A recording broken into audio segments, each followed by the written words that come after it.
everybody, it's Romania Black, and we're on episode 10 of the case study of Vanitas, and yeah, what is going on?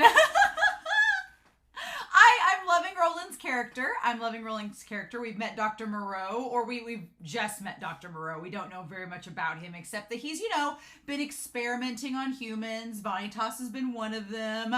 Until he joined the Blue Vampire Clan, so there's history there. Noe and Vanitas had like a big old meet last episode, and Noe is concerned for Vanitas, and it's just been crazy. And Roland and Noe have maybe become this dynamic duo that are gonna just be Vanitas's worst nightmare. So there's just been lots of stuff happening the last couple episodes, and I'm really excited. What I thought was starting out as just like a little anchor to go into the season is now turned into like a three-parter. Episodes 8, 9, and now 10 have been like this three-parter meet Roland episode set, and I hope that Roland sticks around. I like his character a lot. He's very bubbly, but has this like kind of like sinister underside to him. Not a big sinister underside, but just enough, right?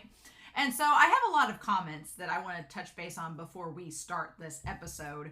But yeah, Whoosh and Sweebian, speaking of Roland, talks about his VA is Kawanishi Kingo, who plays the Mist Hashira from Demon Slayer, plays Shigeru from Haikyuu, as well as Sakai from Run with the Wind, which I thought was interesting. So he's been in some shows that I've watched, which is a lot of fun. Nosy Neighbor, however you want to say it, said in episode 8, the names Gilbert and Vincent that Noe and Vanitas use as their undercover names is actually a reference to the mangaka's other work, Pandora Hearts, which I've heard a lot about. I've had a lot of recommendations for one of these days. But I thought that was really interesting. And then Eraser Step talked about how Jean has a sweet tooth like Noe, and maybe even a sweeter tooth than Noe because she finished her tarte tatin before he did. So that was rather interesting. Which makes Vanitas's like love of her even more curious because she has a sweet tooth like Noe, and Vanitas kind of like sneers at that with Noe. I'm like, Vanitas, you are fooling nobody.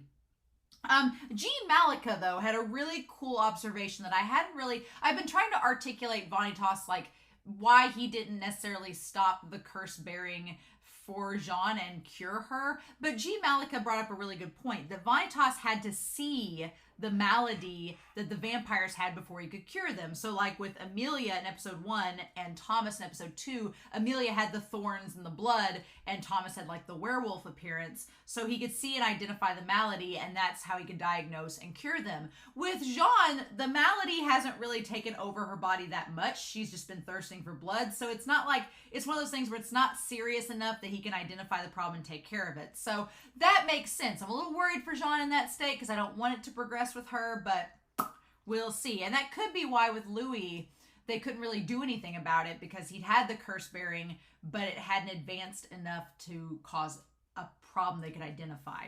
So there's that. But I thought that was really interesting. G Malika also points out that in their opinion, Dami thinks that Noe is jealous, and not jealous of, but in love with Jean. And so that's why him talking about Vanitas kind of surprises her. I was like, Noe, I'm like, Dami, girl, you grew up with Noe, and you think Noe is is in love with Jean? No! I was like, no, which brings up, as my dogs bark, the next point that Herbata Zimbarim brings up, in that they believe that Noe, and after they talked about this, I am kind of in agreement with it, that Noe could be coded as asexual and just doesn't realize it, because they don't seem to have any like sexual attraction towards Dami or anybody else. You can define it as a romantic love or a familial love, but it's not really sexual attraction. Not like the way that Vanitas describes it, right? And so they were talking about how during the dance in episode 7, Vanitas describes love feeling like, he describes it to Noe, and Noe is like, that sounds like a cold. So you can say it's naivete and innocence, but I kind of like the idea that Noe is kind of coded as asexual, right? I kind of like that. The purple vibes kind of go with it. I like it. And also, just because you're asexual doesn't mean you can't love someone. So there's still a chance you could have like a queer platonic relationship. These two can, or maybe it could be romantic but not sexual. Who knows? Who knows? But I'm really glad you brought that up. I thought that was really good, but those comments were wonderful. I'm just excited that we're getting answers. The show has built up this mystery and it is giving us answers. And I'm like, yes, please. I am all here for that. I'm ready to go. So before we start, I want to give a really quick shout out over to our philanthropy tier over on Patreon. I want to thank all of my patrons who help support me each month. Thank everybody on YouTube that support me as well. But our philanthropy tier get a special shout out. So I want to give a special shout out to Anime Annie, to Dana, to Edgar, to Tyrone, to Nameless Monster, to Shimoyama, to Be Happy, to Sunspots, Translucent Men, Eric, as well as Alex Cornejo, Isabel, Lou Genesis, as well as Librarian of Lang, and Kuba, Lutek, and Truck. Thank you all so much for being so kind and for supporting me. I greatly, greatly appreciate it. All of my love.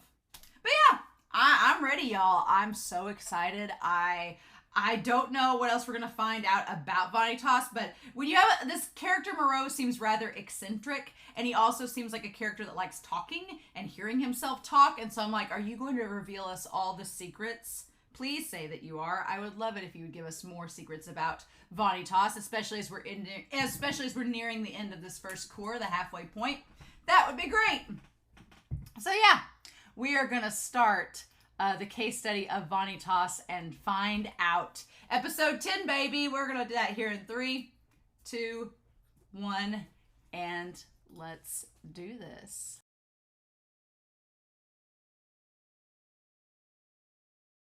I love this series. Because when you start an episode, you don't know what you're going to get. You're going to get a lot of stuff. That is one thing I love about the series. It wastes no time. You are going to go in, you're going to find things out, there's going to be answers, more questions, and you're going to need whiteboard coons. So, I mean, Moreau is surprisingly threatening despite being as hammy as he is. I think Moreau is a good villain because you can do a lot with his character. You can be hammy with his character. He has kind of like a goofier, he's like a goofier, more flamboyant Dr. Robotnik from Sonic the Hedgehog, because Dr. Robotnik has like such a goofy appearance, kind of like Moreau does, and he's very over the top and eccentric and just like oh no, Vanitas, and you think he's a joke, you think he's not a threat, but then the more he talks, you're kind of like, no, this guy's so cuckoo for Cocoa Puffs that he doesn't care about things being morally done. He'll do whatever he wants and doesn't care. And so at that point, you're like, oh, well, he could actually be dangerous if he has the right means to do something. So, oh my gosh. So Moreau's working with Charlatan. Damn, Ruth Burns working with Charlatan. Lucas's uncle's working with them. Of course he is. He wasn't at the ball when Charlatan was there. Oh my gosh, that he didn't come till the very end. Mother trucker, that's what it was, wasn't it? Ruthven wasn't there during, I thought that was weird, because they're like, oh, my uncle will be here, and then Luca was in danger. Thank goodness Noe saved him. But yeah, Ruthven wasn't there till the very end, conveniently, while all the other vampires were there. Now it all sinks in. That's what was going on. Oh my gosh. Well, no wonder the teacher doesn't like him. Oh my gosh. Because yeah, at first I was like, oh, the teacher doesn't like him. The teacher's creepy. But no, we've talked a little bit about this in this series so far. The teacher is kind of like this very weird third party character that seems, somebody in the comments said that they felt the teacher was neutral. And I was like, kind of like Vanitas. Like, the teacher doesn't really care what happens. They're just in it for the research or for their own personal gain. And I kind of get that vibe. But the teacher, the teacher found Noe out of a crowd and seems like they're a pretty apt judge of character for whatever it's worth. So if the teacher doesn't like Ruthven, that should have been a sign that if he's a good judge of character, Ruthven can't be trusted. And damn it. That's my thing. I don't know if we'll get the teacher in any more of the series till the very end. I don't know. The teacher already is creepy as hell, so I don't know if we're going to go back on that or what we're going to do with it, but I just... So, okay. We can get on here and talk about this. So we have Moreau. I'm going to put... We get the Blue Moon Vampire. I can't tell... Here's my thing. The Blue Moon Vampire is very androgynous. I can't tell if it's a male or a female. maybe it's a they. Maybe it doesn't matter. The way that number 71, the kid that is taken by the Blue Moon Vampire talks in Vanitas's head in his flashbacks, they refer to it as father. Father saved us from Moreau. So they refer to the Blue Moon Vampire as a male, but it felt like they had a female voice actor. Maybe it was a female voice actor that was just supposed to seem more androgynous. I don't know. Maybe I thought it was a woman, but then they referred to them as father in the flashback, so maybe it doesn't matter. Maybe it's just one of those things, right? But we do get, I'm using a red marker, I realize. We do get the Blue Moon Vampire. So here we get some answers. The Blue Moon Vampire broke into Moreau's lab and took 69 and 71. Project 70, we're not going to worry about them, apparently. It was 69 and 71, which was Vanitas and the kid that Moreau says was attached to Vanitas, right? And so Vanitas feels guilty because the Blue Moon Vampire took the kid. Now, what we don't know is the Blue Moon Vampire still with the... Here's my thing. Like, what is the events that occurred? I could definitely see the little kid, maybe based on Vanitas's flashbacks, staying with the Blue Moon Vampire and Vanitas being like, bye. Like, immediately, like, I just used you to get out of here. Now I don't want to stay with you. Maybe. I don't know. But we'll talk about that. But the Blue Moon Vampire...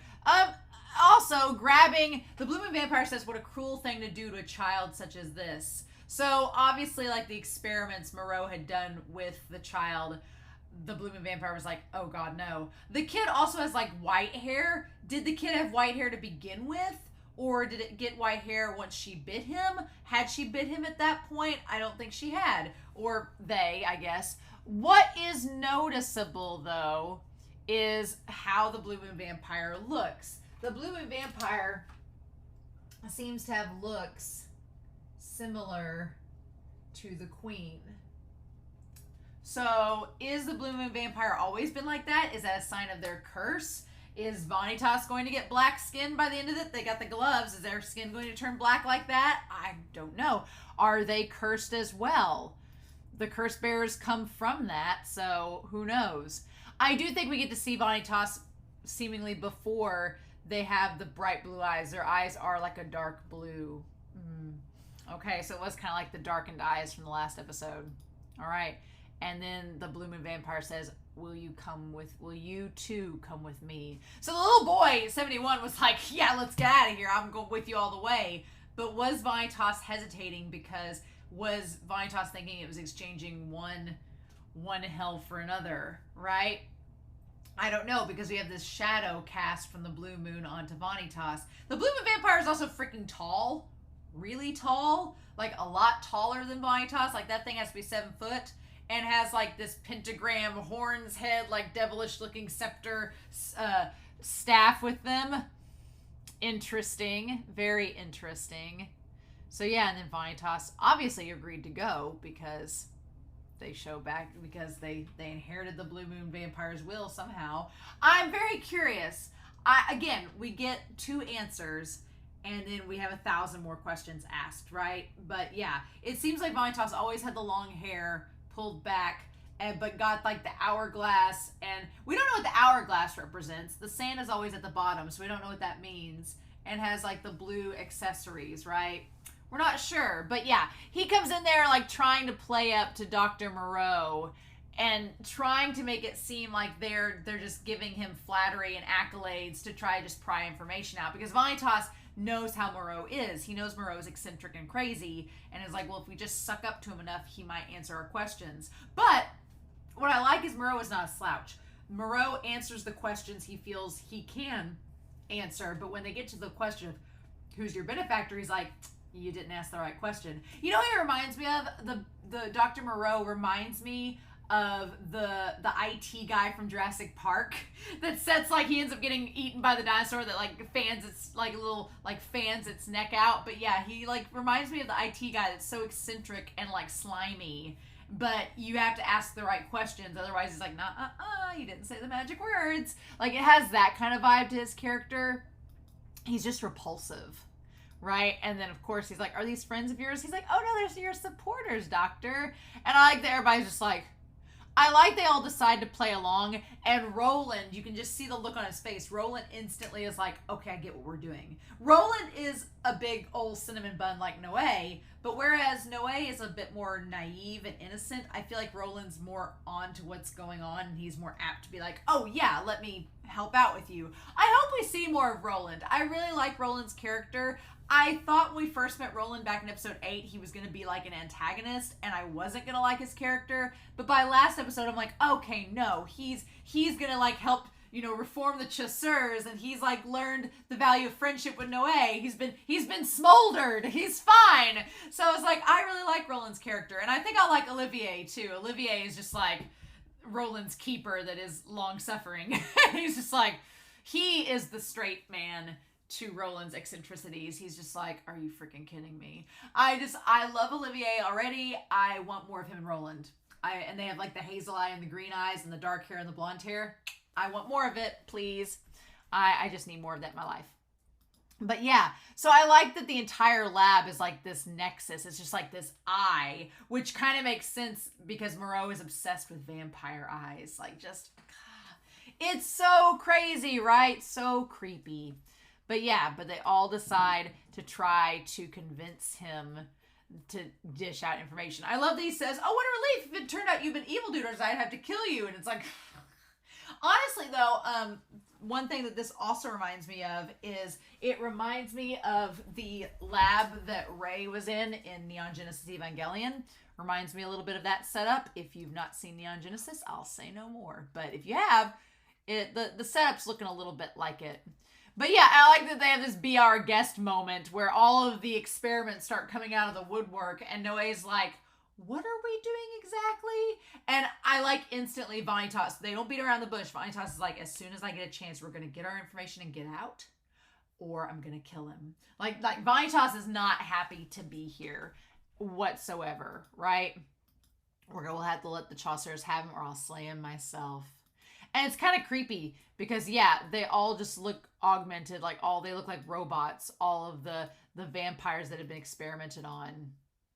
And, yeah, Moreau wants to become a vampire. That brings up a very good question because when I first found out this series was about vampires, I was like, okay, so can characters, because that's a big point of vampire narratives, is can you become a vampire? And I don't think you can in this world because they're an entirely different species. They're not human. They're something entirely different made up of formula. So I don't think you can become a vampire. Now, Vanitas is kind of this weird pseudo exception because he has the powers of the Blue Moon vampire instilled upon him. So is there something to that? Can you mix DNA in certain ways? And then we have Dante and Richie and Johan who are they're the Dahmers, and they are, or the Dahmers, they said in the last episode, but they are the half vampires, so vampires can get it on. Humans can have kids from vampires or vice versa, so there clearly can be mixing of DNA, but can a human physically become a vampire? I don't think that that's possible. I don't think their DNA can be altered in that respect. But I don't know. The apex of evolution. And he's like, and he just shows him throwing a tantrum over and over again in the church calling him a lunatic. And then the Blue Moon Vampire stole children from me. And that's when Noe kind of is like, wait, was there more than one? Children usually means more than one. And Vanitas is like, oh, I did come back to help you. So yeah, so Noe, I think it's important to make note that Noe is maybe on to the fact that there's more than one that the Blue Moon Vampire took.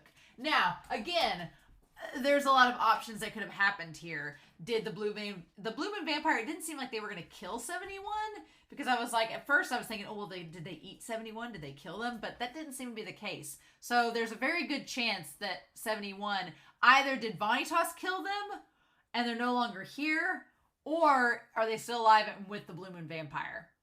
Could very well be the case, right? We'll see. And then he talks about how this is the den of the Chaucers, the very ones who drove you out. And he says, I have an exalted personage on my side. but they won't say who it is. He's like, that's the one question I can't tell you. And then he has like all the organs and eyeballs and stuff from the vampires. And he talks about how he's like, your eyes were once deep blue, but now they're light in color, and he wants them. He's like, is this related to the power possessed by the Blue Moon vampire? And he goes to like hold him. And there were some scenes when I was going back before the discussion where Dr. Moreau holds Vanitas. There's a scene of Vanitas getting like grabbed by all of these different scientists.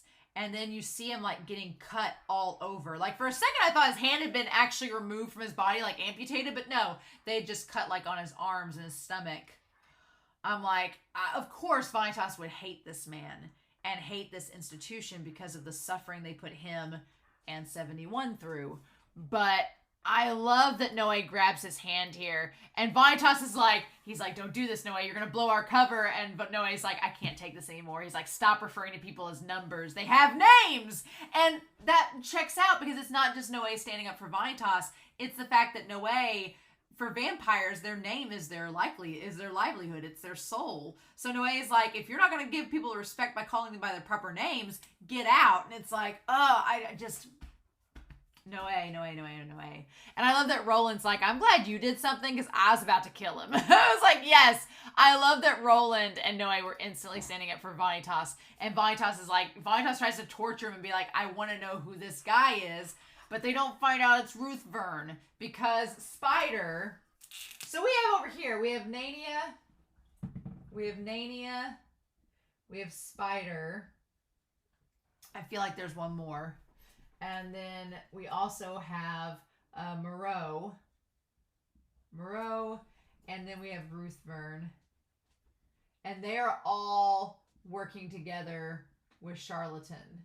So that's problematic. But my question is, Lucas was talking about how his brother was a curse bearer, and Ruth Verne clearly knows about it, clearly has a stake in it. So, no pun intended. But why would Ruth Verne be helping with Moreau? Why would Ruth Verne want the vampires to be corrupted? Why would he want this to happen? What's the deal? What's the point? Is he trying to draw out Vanitas to get the book for himself? Like, what is the deal with that?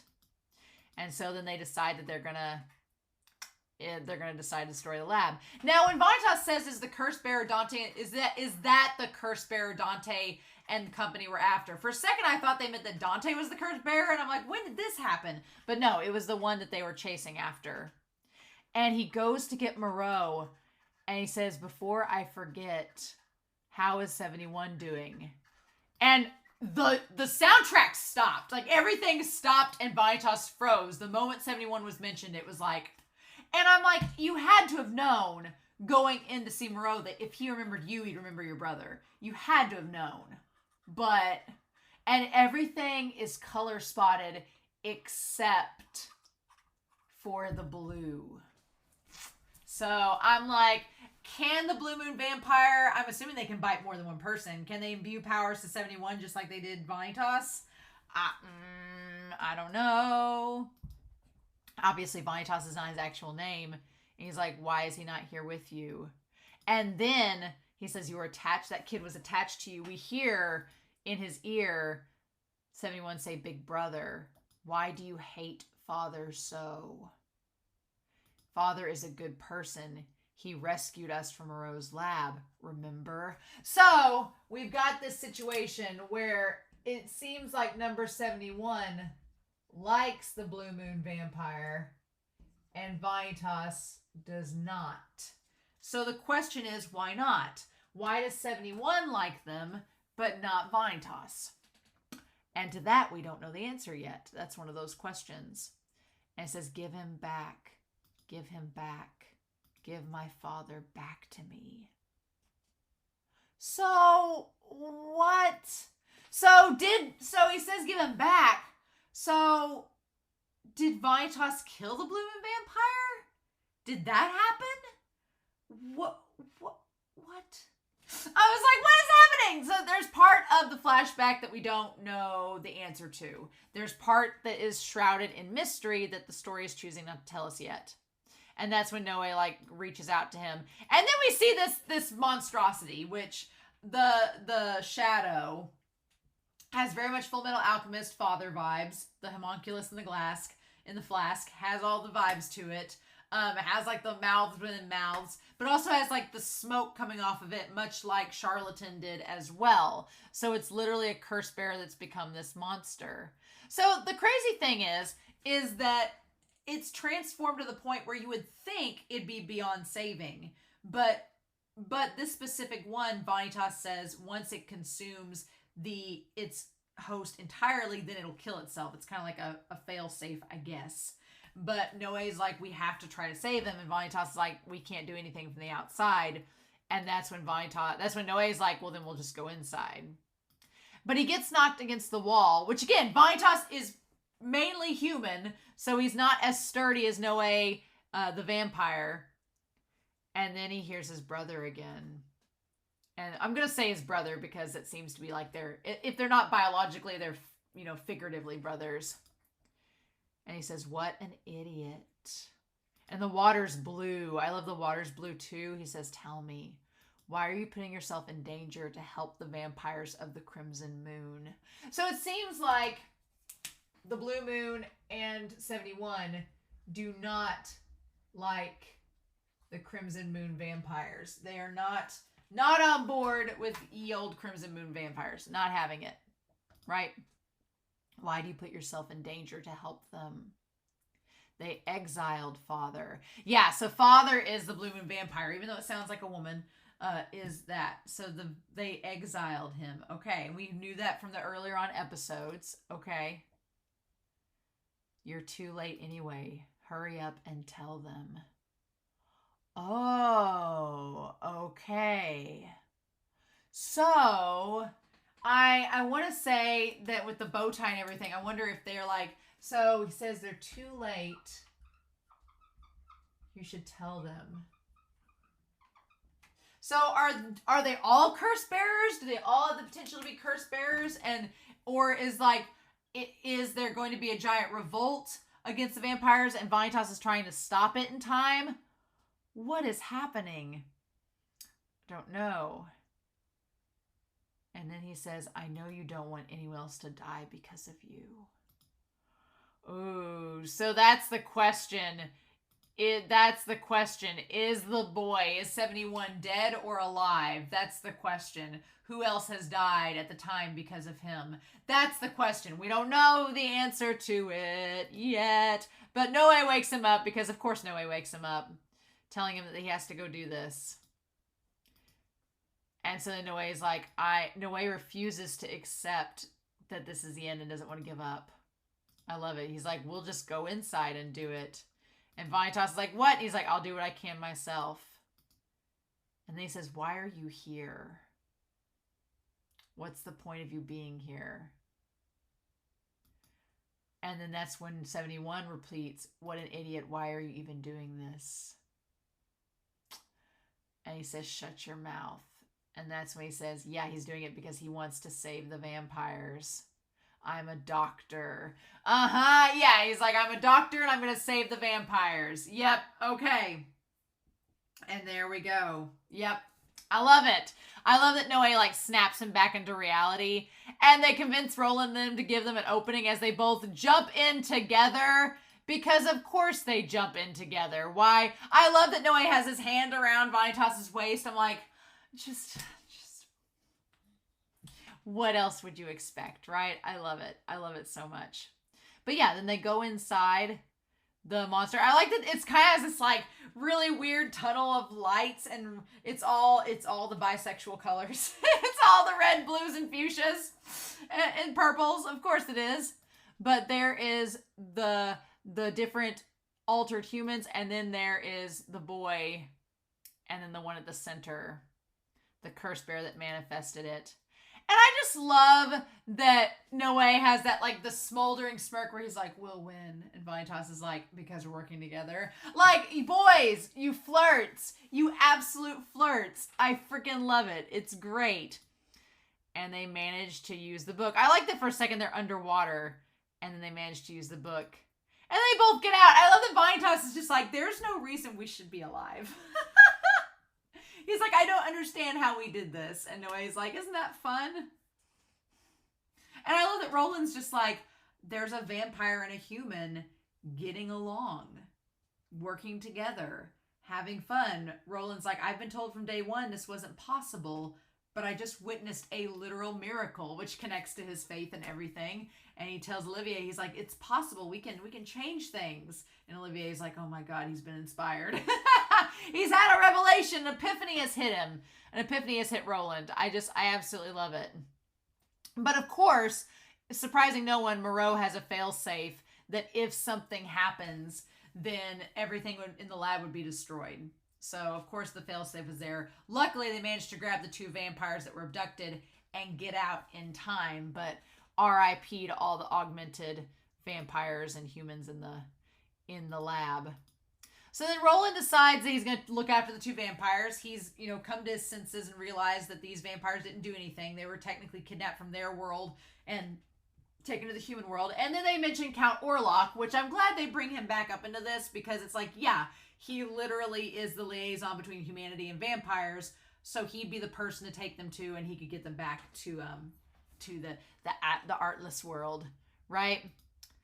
But then he's like, you 2 have to flee. He's like, the Chaucers see you. They're going to leave. They won't let you leave without questioning you. He's like, you need to get out. And you can tell that Vanitas is still not on board with the Chaucers. Vanitas seems like the type of character that holds a grudge.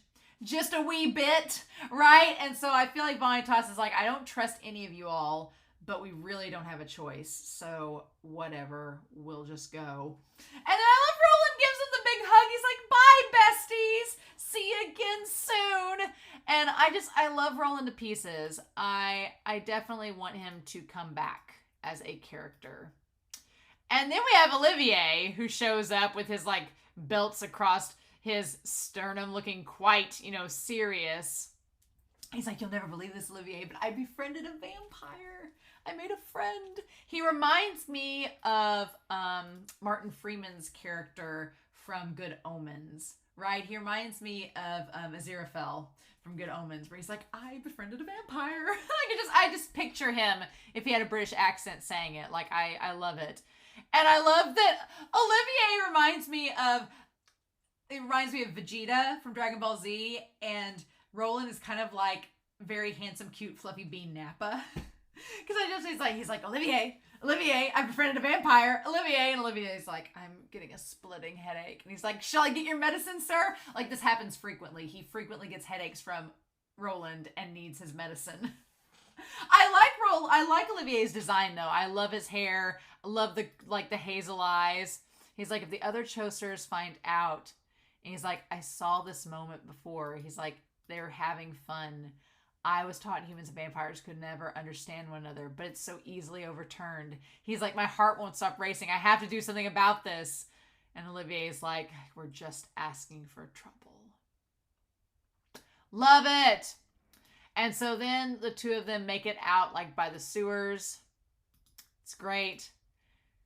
And then this part here, he's like, there are no more curse bearers involved, so I have no further interest in the matter. So the thing is that Vanitas, his whole mission is just to heal the curse bearers. And aside from that, he has no other interest. So the curse bearers, we know, come from the Book of Vanitas, essentially, or from the Blue Moon Vampire. And so Vanitas actively trying to heal them all is in direct defiance of the Blue Moon Vampire. That's the reason he's doing everything, is in direct defiance of his father. So interesting, curious. Again, we get some answers, we get some more crumbs, but then we get even more questions, right? And I love that he's like, I have no further interest. And he takes the ponytail holder out of his hair. I want to see his hair all like fluffed out, right? I want to see it all fluffed out. And so then Noé is thinking about the aftermath, saying that I'm sure Vanitas didn't wish to get at all involved with this, because of Moreau and the others, but the only reason he did was because there were curse bearers involved. Because yeah, I'm sure if Vanitas, the last thing Vanitas wanted to do was find Moreau, get involved with him again, have that PTSD, but because there was a curse bearer involved and that's his duty apparently, that's the only reason they did so. And you can tell Noé just kind of feels bad. He feels sorry for Vanitas getting involved because he doesn't know, because he kind of encouraged it, right? He followed him and kind of, you know, said he was going to join along with him. Perhaps it was a sense of duty as a doctor. Could be more than that though. But that's when he just sits. I love Vanitas and Noé back to back. It's such a sweet moment. And it's almost like Vanitas is not the type of character to say thank you. Like he's just too much of a gremlin and a troll to say thank you to Noé. But it's like when he leans up against Noé's back, it's like he's telling Noé, thanks for having my back today because I needed that. I thought that was very sweet. I think that's adorable. I absolutely love that. It's very, very cute. And yeah, he doesn't have his hair in the ponytail at all anymore. Oh, I'm exhausted. He's like, I know. I am too. Aww. And then he thinks back to Vanitas. I love, whenever Noé is just thinking, he looks so handsome doing it. It's not fair. But he said it wasn't a sense of duty. It seemed like a crutch he was leaning on. So it's not the sense of duty. There's other things there. Like he's doing it actively in defiance of something. Maybe he's doing it because he wants to help others. Or he feels like being a curse bearer. Maybe, you know, having the powers of the Blue Moon Vampire, Vanitas feels like he's cursed as well. So he feels this obligation and desire to help those that are cursed as well, to kind of, you know, heal themselves. And maybe he thinks if I can heal them, I can heal myself along the way. Maybe that's part of it. We don't exactly know. And that's when Vanitas says, it's not what you people want. I will save the vampires. And I just love that Noé is just trying to figure it all out. He's like, He's like, I wonder, the one who seeks salvation most of all, the one who prays for it, is it not Vanitas himself? Yeah. So Noé is just trying to figure out, he's like, is it a sense of duty? Is it a sense of duty? Or is it my dog is like about to get a giant spider? Awesome. I just like looked over, there's a giant spider there, and Huck's like been watching it this entire time. But is it a sense of duty? Or is it, Huckleberry, I'm gonna get that in just a second. I was like, this spider's massive and my dog is like about to attack it. So is it a sense of duty? Or is it that he's seeking his own salvation? Or is it just a desire to help? Okay, I'm gonna have to get this spider real quick. I'll be right back. Okay, we're back. I was like, this spider was like this big around. I was like, no. Oh, I had to get it out of here. But yeah, so is it a sense of duty? Is it his wanting to help because he feels connected to those who are curse bearers, maybe to himself? And maybe that's the idea of him seeking salvation. It would be an interesting extension of Louis if Vanitas himself was cursed from the Blue Moon Vampire, and to whatever that entails, we don't know yet if that's even a thing.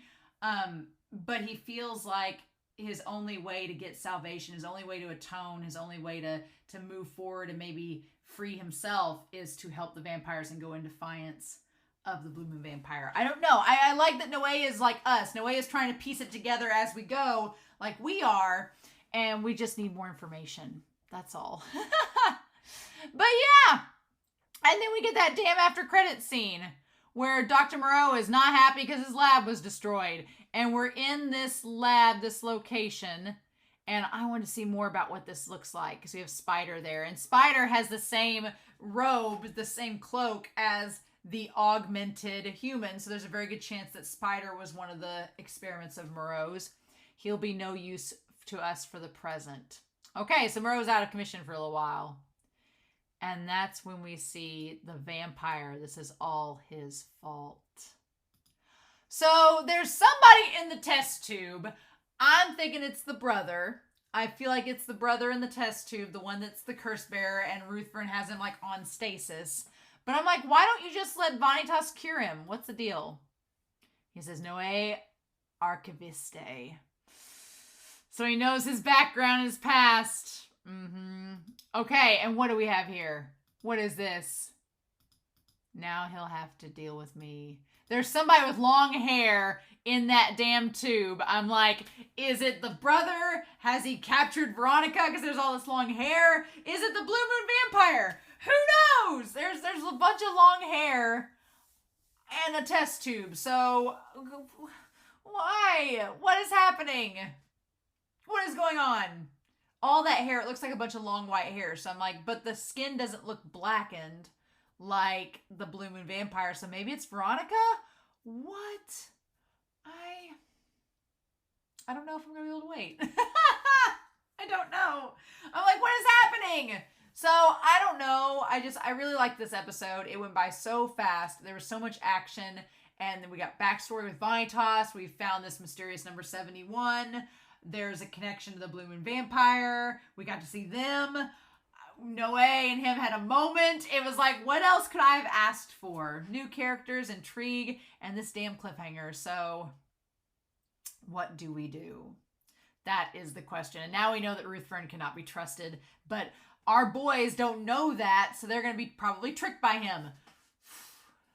I guess we'll just have to wait and see, won't we? Damn it. So, in the meantime, I'm very curious to know your thoughts down below. Please no spoilers, hints, or clues. But I hope you all have a wonderful week. Please stay safe. Take care. But yeah, I'm going to be back next week with episode 11 of the case study of Vanitas. Bye!